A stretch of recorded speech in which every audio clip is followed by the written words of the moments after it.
बाप रे बाप। हाँ, इतना भ्रष्टाचार बा दुनिया में। है चक्रोट रहल मने काट काट अपने मिला हन। उ चुम्मा ससुरा कीड़ा पड़ी ओकरे जवानी में। हैं ये प्रधान बाड़े कुछ काम नहीं करी हैं, सिर्फ पैसा लुटने में।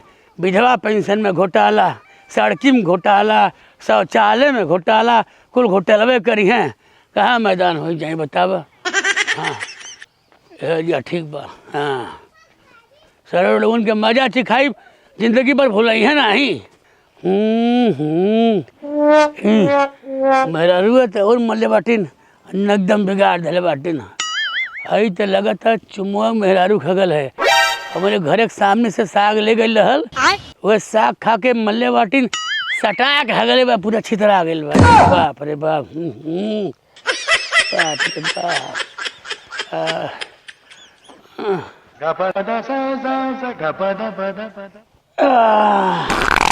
अरे राम जाड़ा इतना लगता और धोए वोए के मने नहीं करला।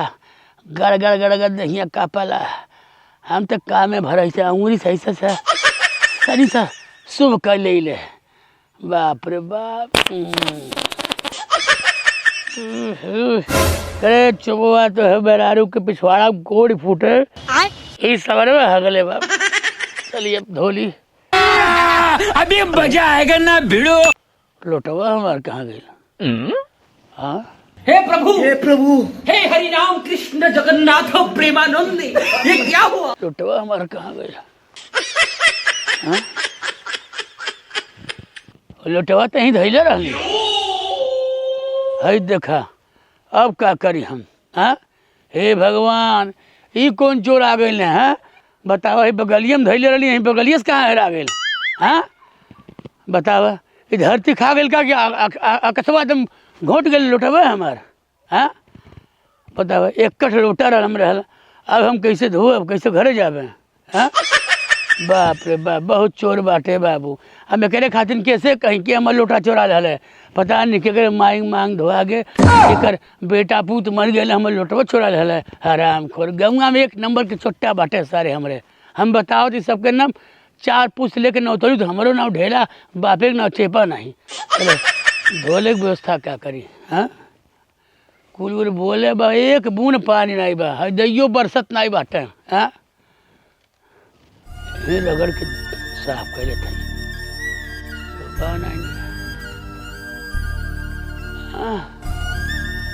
अरे राम रे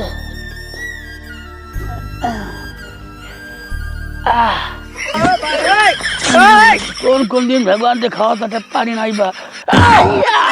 अरे बाप अरे राम शीशा गड़ गए। अरे बाप रे बाप। बतावा हाँ लुटा होत हमारे साथ ही ना होत अब के दिखाई। अरे बाप हाँ थे सर बताओ थी तू बोलो उनके के चोरोले वाले उठा। अरे राम बाप रे बाप। अरे राम ये बतावा पता नहीं लोग कहाँ गए ना। इनके माई के घोड़ा लेके भागे, इनके बहन के कुकुर लेके भागे। सरो लोग हमारे पिछवाड़ा फरा देना चोरी हो गए। अब एक खातिर पाकिस्तान से मने यही है बाबा का बताई पूरा गाँव में कहाँ न्योता दे बतावा था। मर्दे का बताई जावेद मियाँ गई लड़ी मैदान करे। हाँ। हम बैठली हैं। हाँ। बैठ के लोटवा धैलिए बाबू। हाँ। लोटवा धई के हम कही धो के अब चली भी नहीं दातू को लेके मतलब कि खड़खड़ाई होत रहल। हाँ हाँ। जो हथवा लगाओ थी लोटवा गायब।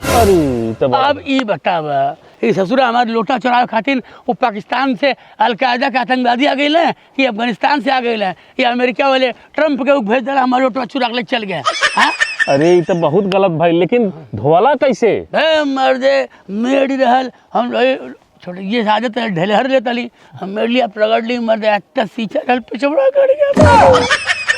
बाबू गाँव के कथनी का बताई तू बढ़िया कैला शहर में बस गईला यहाँ रहे लायक नहीं बस ससुरा। यहाँ बस एक मड़ई डाल ला कबो त्योहार तर त्योहारे आवे बढ़िया कैला। हम तब गौवा भर के नहीं तब जेके मरचा लगी ते बोली। हाँ। बताओ बाबू दादा ये तो ढेलक संगरी बड़ा गलत भइल।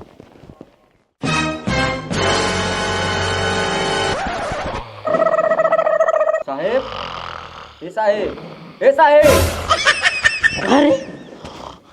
साहेब फरियादी आइल बाड़े। साहेब हई जोखन जन बाड़े ना हमारे दुकानी में बहुत दिना से चोरी करते आज 1.5 लाख रुपए हमारे दुकानी से चुरा के लेके भागल हमें। हमार नाम है इंस्पेक्टर कीड़ा मकोड़ा। हमने बड़े बड़े को तोड़ा, जब तक तोड़ेंगे नहीं तब तक छोड़ेंगे यही नहीं। है जोखन, इनको देखिए सर आप। हाथ जोड़ के आपसे विनती है कि हमारे दुकान में बहुत सामान चोरी किए, कितना 1.5 लाख रुपए अभी लेके कल भगे हैं। अरे चोरी करत हमें है चवन्नी। हाँ साहब। तनी याद दिया है कि करनानी। चल खमिया ले चल।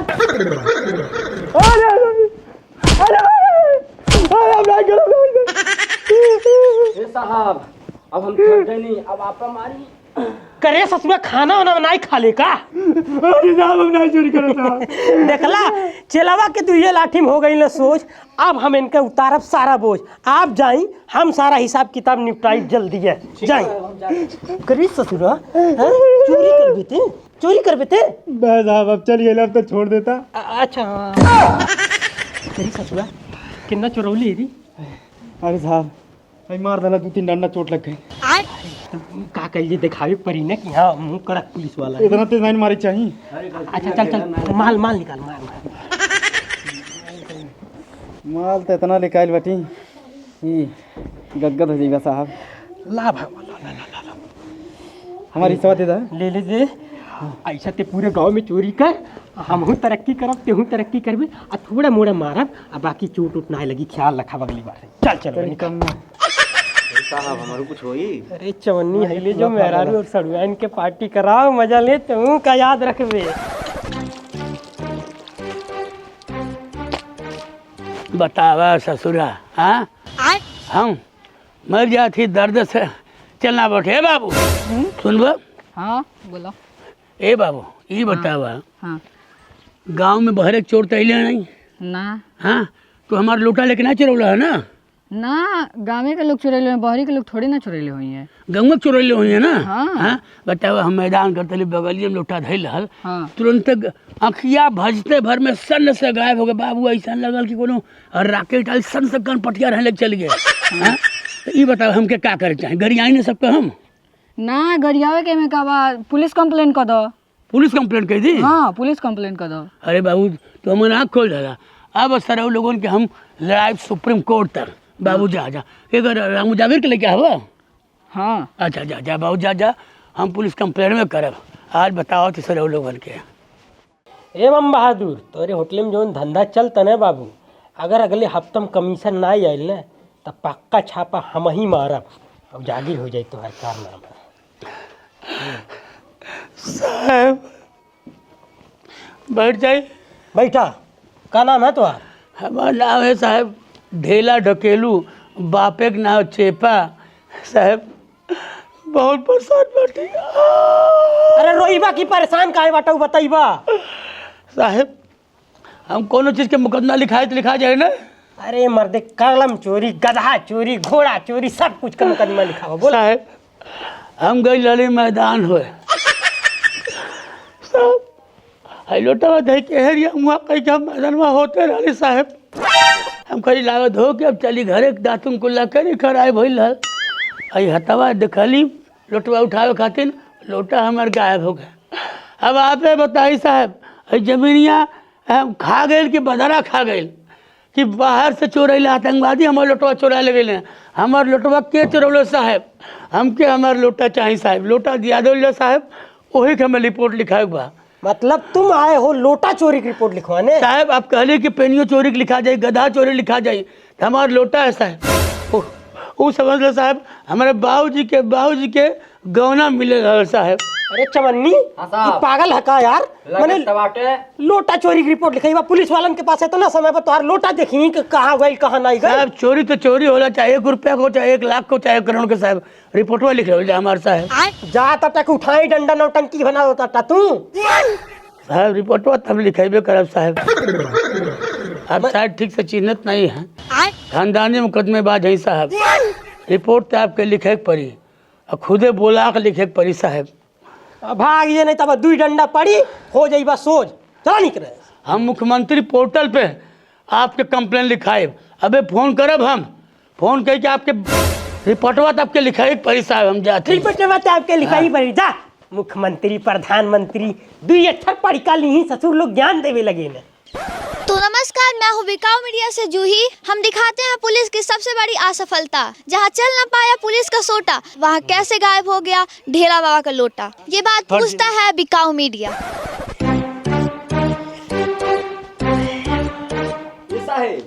कहे ना परेशान बानी आप? अरे यार हो जो दिन ढेलवा ना आइल है कहत रहे ना मुख्यमंत्री पोर्टल पे कंप्लेंट कर दे। कहत रहल ससुरा सच में कंप्लेंट कर डाला है। पूरा एसपी डीएसपी सब प्रशासन हावी हो चुकल बा। मीडिया उडिया सब एकदम खबर पे खबर उछालत बा। ओकर कंप्लेंट था लिखाई पड़ी। साहब लिखाई पड़ी नौकरी खतरे में आ जाई। अरे नमस्कार ढेला भाई। हाँ, नमस्ते। बैठल जा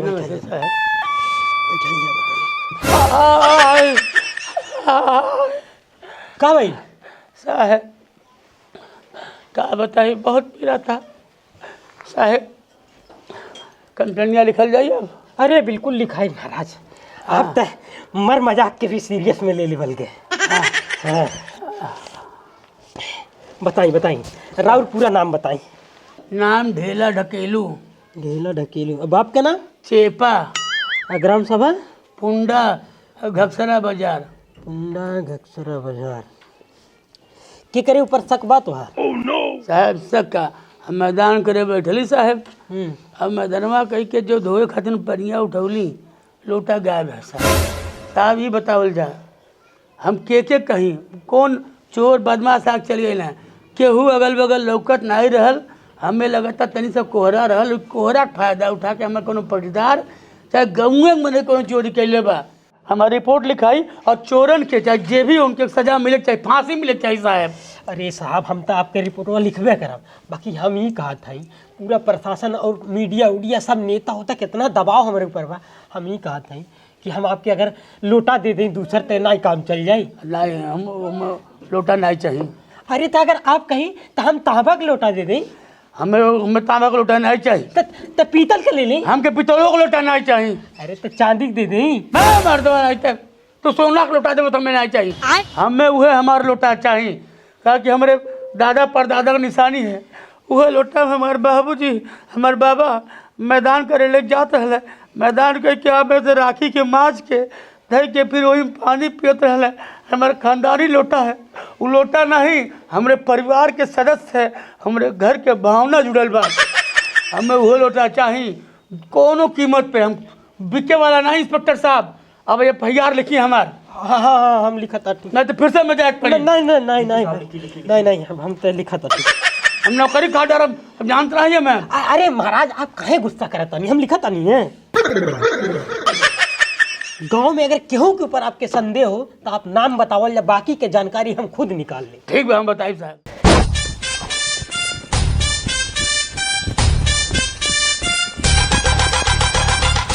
ऑफिस में बात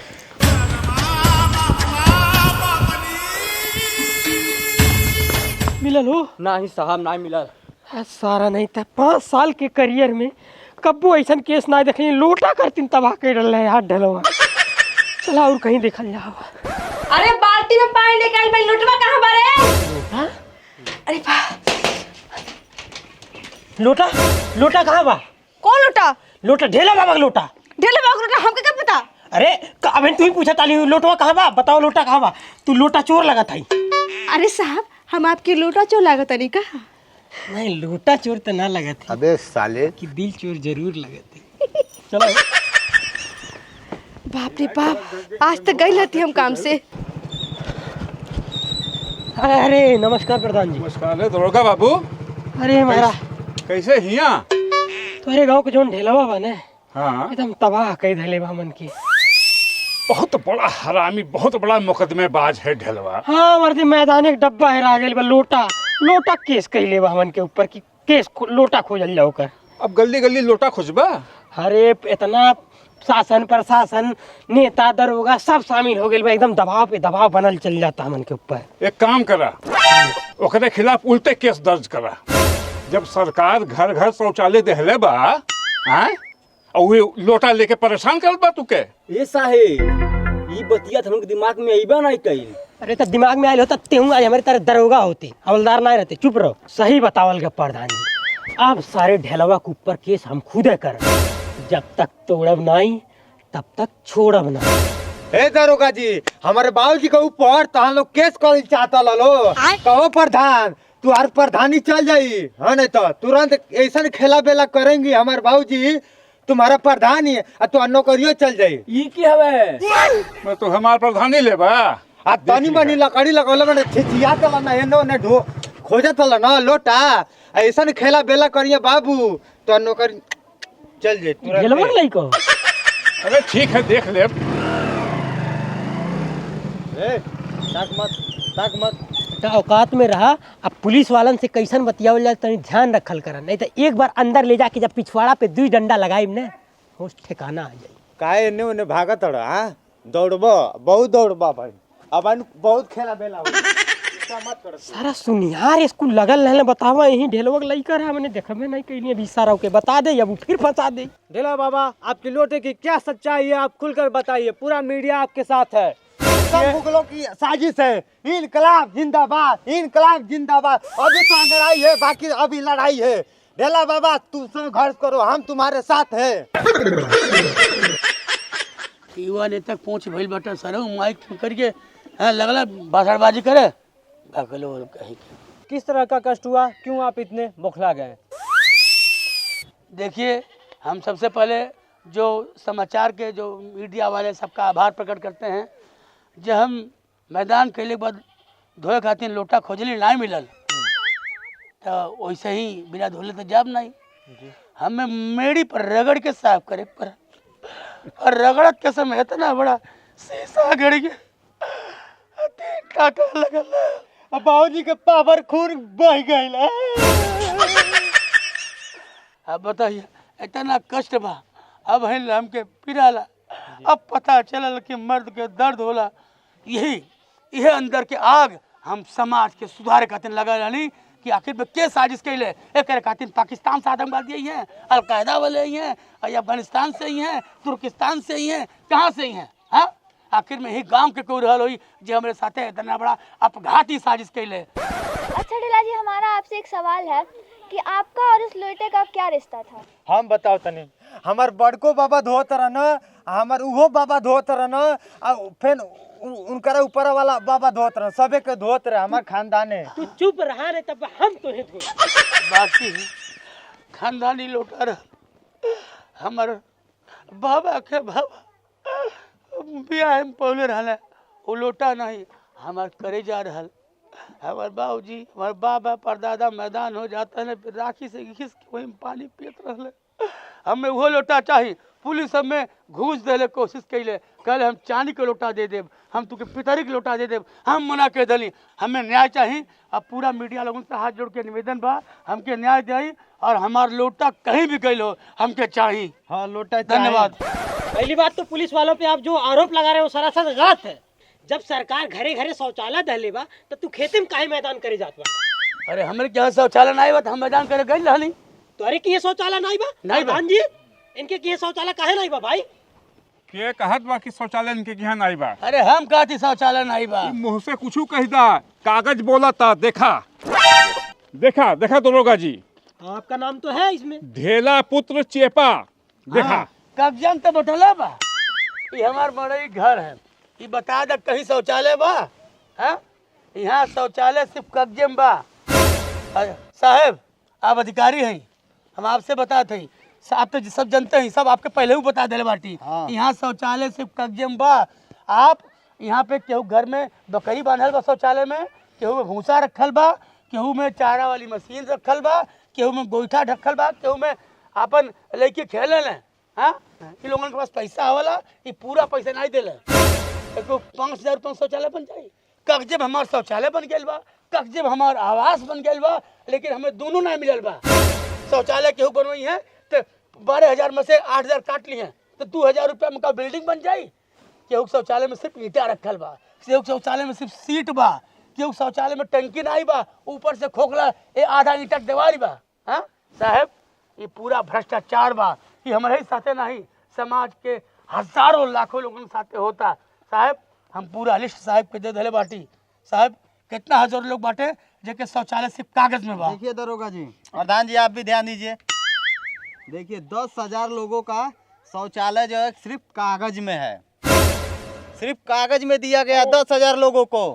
आपका क्षेत्र जो है इतना बड़ा है, उसमें 10,000 लोग सिर्फ कागज में हैं, और 25,000 लोगों का किसी का सीट बैठा है तो छत नहीं है, छत है तो सीट नहीं है, दीवार है तो नाली नहीं है। ये क्या है मतलब? साहब बस हवे देख ले शौचालय, हमन शौचालय में कार खल बा।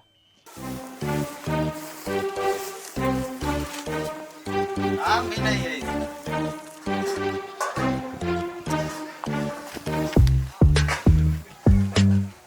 जो सच्चाई रहल बता दली हमके ना चाहिए, और ई प्रधान के खिलाफ हमें कार्रवाई करेगा बस। बिल्कुल बिल्कुल। सिपाही जी आप इनके ऊपर केस कीजिए। सुनल जा कुछ नहीं सुनेंगे, चुप एकदम। आप बहुत बढ़िया काम किए हैं ढेला बाबा। हम चाहते हैं कि हर एक गांव में ढेला जी जैसा एक आदमी हो जो भ्रष्टाचार के खिलाफ आवाज उठाए, नेतृत्व करे। चलिए ले जाए के कुछ मामला कुछ कुछ नहीं सुनेंगे, शांति रखिए। अरे साहब प्रधान जी अब तो देखा तनी तू लंबा गईला, आखिर काहे करतीन सबका लैट्रिन खैला। चला चली साहब। का रे ढेलवा, हमार प्रधानियों खा गईले। प्रधानी का अब हम बहुत कुछ तुहार जाई, हर विभाग के हम निशाना पर ले, चाहे शिक्षा विभाग हो, चाहे चिकित्सा विभाग हो, चाहे बिजली विभाग हो, चाहे कोनो विभाग हो। जौने विभाग में भ्रष्टता आई अब ढेला ढकेलुओं के दूर करी हैं। एक बात कहीं बगुला, हमार लोटा हेरैले नहीं रहा, वो सब खेला रहल ढेला के। हम सिर्फ तुहार भ्रष्टाचार दुनिया के सामने लावल चाहत रहनी। तुहार भ्रष्टाचार आ गए, अब तू के अपने करने के फल मिली। और तू लोगन भी सोचला, कोनो विभाग में अगर भ्रष्टता आइल तो ढेला ढकेलू एक एक जने के नपी हैं। सोचला और अपन काम ईमानदारी से करिए। नाम है हमार ढेला, करी ले बड़का बड़का खेला।